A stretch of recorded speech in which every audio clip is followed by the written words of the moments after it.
আমি কি করে দেবেন সারা জীবনে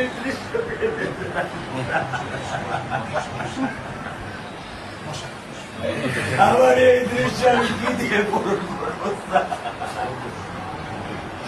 আমার মেয়ে শুক্রবার আমার সাথে মসজিদে নামাজ পড়ে, আমি 3 ওয়াক্ত নামাজ বাসায় পড়ি স্যার, কারণ ও আমার সাথে নামাজ পড়তে পছন্দ করে। সবচেয়ে আগে যেটা এই মুহূর্তে আমরা করতে চাই সেটা হচ্ছে যে এই অন্যায়ের সাথে যে জড়িত তার বিচার আমরা আগে করতে চাই। 2 ওয়াক্ত নামাজ আমি ওকে নিয়ে স্যার আমার বাসায় পড়ি স্যার। আল্লাহ আমি জানি না আল্লাহ তো আমার কোন পরীক্ষা করেছে, এই দুঃখ এই কষ্ট মৃত্যু ছাড়া আমার আর কোনো শেষ নেই স্যার, আর কোনো শেষ নেই।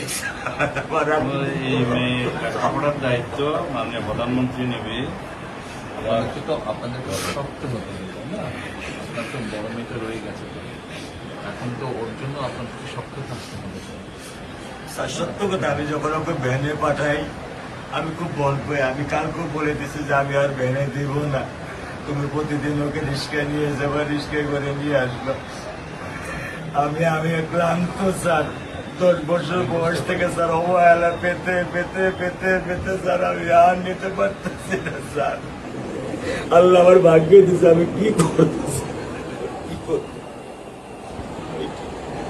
ঘরের ব্যবস্থা বলেছেন মেয়ে লেখাপড়া হবে, ধৈর্য ধরো, ইনশাল্লাহ বিচার হবে খুব সংক্ষিপ্ত সময়, কারণ এটা কি বেশি বলতে পারবো না, কারণ আদালতের বিষয় তো। আমরা চার্জশিট দেবো ইনশাল্লাহ এই 24 ঘন্টার মধ্যে।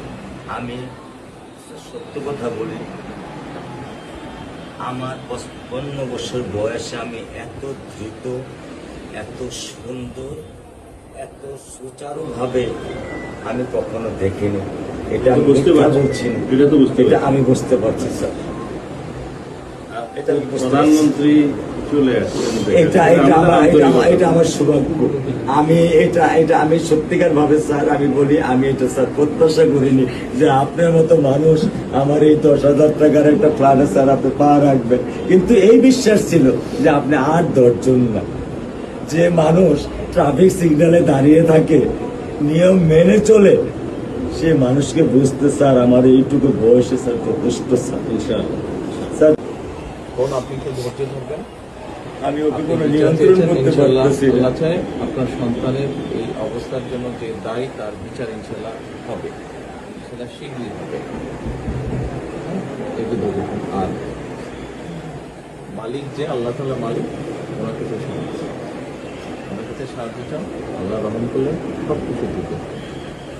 মানুষ হিসাবে আমাদের যেটা করার আমরা স্যার মিরপুর 10 নম্বর আইডিয়াল স্কুলে ক্লাস 9 এ পড়েছে।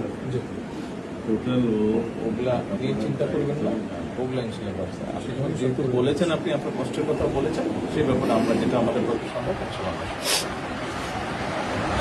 আপনি কিছু বলবেন? না, আমার স্বামী যেটাই বলছে এটাই আমার চাওয়া। স্যার আপনি আমাদের একটু মেহরবানি করে আমাদের খেয়াল রাখবেন, মেহরবানি করে দেন।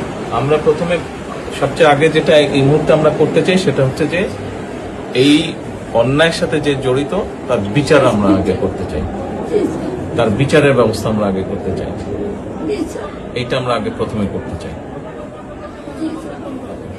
আপনাদেরকে শক্ত থাকতে হবে, ধৈর্য ধরতে হবে, ওর দিকে তাকে শক্ত থাকতে হবে। এক সন্তান আল্লাহ নিয়ে গেছে, আরেক সন্তান আপনার কাছে আছে, ওর কথা মনে করে আপনাদেরকে শক্ত থাকতে হবে, ওই দিকে তাকে। ঠিক আছে?